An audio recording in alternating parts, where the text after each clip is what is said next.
I decided to dive in and experience what it really feels like to be one of our prepared speakers. I hate suffering. And I don't just mean the concept of it or the injustice of it. I literally mean the confrontation of it. I figure out a way to avoid it as much as possible. I've never seen Schindler's List. And I've walked out of movies where something happens that is so cruel from one person to another that I just can't stand it. I have no idea how you guys like Fargo. Like, why that movie makes sense to you, I have no idea. And I've never seen the end of Pulp Fiction. I dashed out halfway through.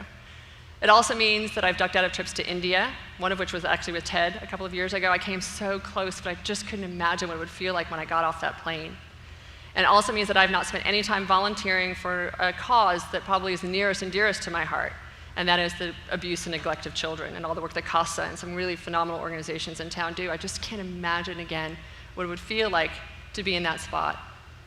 It's because the gap between pain and suffering and the potential is so great, and that spread is so impossible for me to be able to see that I just can't stand it. It is excruciating, and I stay away from it.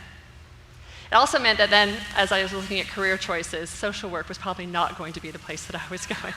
I'm very, again, impressed and proud of the folks that do it. Fine. I'm Italian. But the folks who do that work, obviously, it's so impressive, but I decided that business was for me.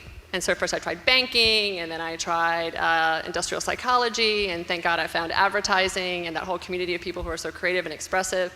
And eventually it turned into strategy and brand strategy, and more increasingly it is strategic transformation.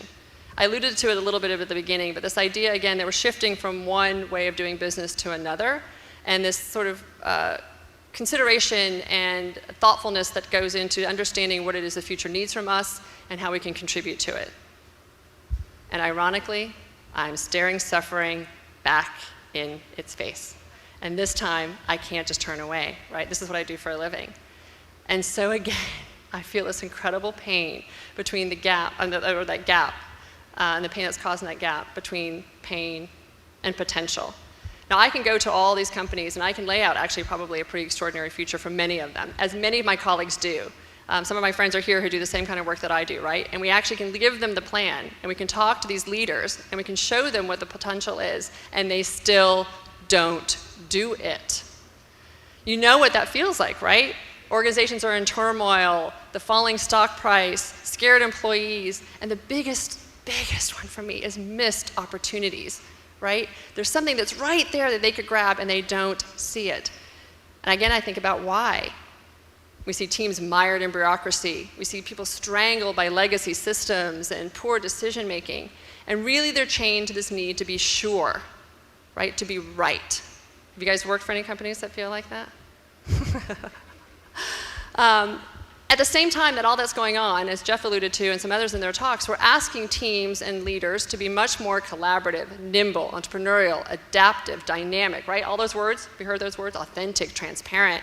And yet we're giving them no systems to support this, no vision to guide them, and no faith that they can actually do it. Iconic brands are losing their, and I say brands, but I can say organizations, I can say leaders, because they're terrified of losing what it is that they currently have, and they're completely isolated from a larger ecosystem that they could actually tap into for support and for encouragement for ideas. I guess at the end of the day, the part that I am most pained by is that I see wasted potential in the people, the ideas, and the earned equity that these brands and these organizations have earned, right? And that have the potential to release, and most importantly, to contribute to all the rest of us. They actually have a really deep purpose that is invisible to them, and they cannot get out of their own way to see it. Now, this isn't just the case of one struggling brand, BlackBerry, or one wayward company or one wayward leader, right? These days we see it in every single sector.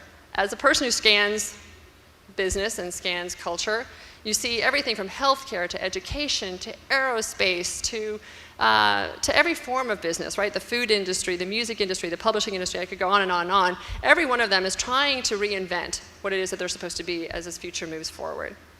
And as a result, we also then see every team, every leader, every individual faced with this question about what it is that they're supposed to be and how they're supposed to change and adapt. We heard a lot of people talk today about how they left corporate world to find their purpose. I beg for you in corporate world to stay in it and contribute your purpose, right? The problem is we often don't know how to do it. We're petrified of failure and showing any weakness. We don't know where to begin often, right? If we tap others and we say, hey, I need some help, it admits that we don't know. And all that imposter stuff comes roaring back about whether or not we should actually have this position of leadership or contribution in some way. And that scares the hell out of us. And yet, with all the work that needs to be done, people, we can't afford to be in that space. You know, we need to build and rebuild solutions and invent new ways of doing things. That old way of kind of clinging to the past and thinking that I can just sort of duck and not do it is just not going to cut it. And I also will tell you that the people who are out there making all that stuff happen need you. They're getting tired. They cannot do it alone anymore. We need everybody in it. It's the time to be brave and bold and brilliant, as we opened this day with. Now, gratefully, as I sat in this quandary, and people who've known me and know what I do for a living have seen me stumble a little bit in this in the last year or two, I was invited to do a consulting project with a philanthropy, a non-paid gig, with a great global group in New York that actually has taken on changing the way the world tackles poverty. They're literally creating a world without poverty. Okay, it doesn't get any bigger than that in my world. I mean, that is looking at suffering straight in its face, right? They go around the world and really try and work on that. They're pioneers in the world of social innovation, and we're really taking stock now at their 10th anniversary about what they had to offer, what the future needed from them, and what they were in a unique position to create. And I do that for a living, so I was like, great, I will offer all my expertise to you. What I didn't realize is that what I was going to get given back from them. The name of the organization is Acumen. It's run by a phenomenal and very visionary woman named Jacqueline Novogratz. And she's built the organization on a set of paradoxic principles. So the idea that we need to be listeners and leaders. That we need to be offering generosity, but hold people accountable. And the most amazing one to me is that we need to really serve in humility and stretch for the audacious. I was like, humility and audacity. How do those two things work together? And I spun them around for a while in my head, and I was really, really intrigued by this idea, and I kind of came up with this idea, of course I have to turn everything into some sort of noun, of humble audacity. Cool word, isn't it? Kind of a cool concept. You've actually seen, you've heard examples of it throughout the day, and it'd be interesting if you guys and I agree on which ones those are, but there are already moments in which this has happened. The idea is, and I'm sure we could dig into understanding all that it means, but for me, I'm going to say it means that we don't have all the answers going in, right? That actually it's more important to presume that we don't have the answers going in. That's the only way you can truly listen to something. And in doing so, then we also can release ourselves from having the solution. There isn't just one solution, and it isn't just yours. It also means that we can look at a place from not just about what we can extract and what we can protect, but what it is that we can contribute. You can make the exact same widget, folks, but it's about the intent in which you make that widget, right? If you believe that that widget can actually offer purpose and meaning to others, it changes the game completely, and all those things that you are scared about go away. You are desperate then to collaborate with others because you want that mission to be fulfilled. And actually, you don't even have to create your own thing. You can join the work of others. How's that?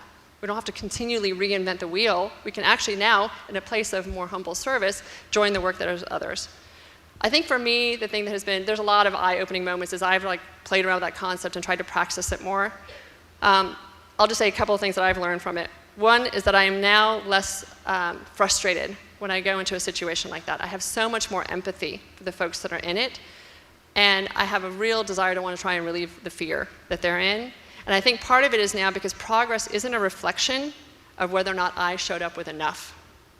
Progress is actually now measured by how much I was willing to listen. And that is actually a whole lot easier to practice. So I'll just admit to all of us that this matters more than you can ever imagine, because again, we're in this point of complete inflection. And as I spend my time thinking about my work and what I do, there's a couple of questions that I ask over and over myself and to others. What does the future need and expect from us? What are we each in a unique position to create and to contribute? And if we were willing to do it with a sense of humble audacity, how much suffering could we each alleviate for ourselves and for everyone else? Thank you.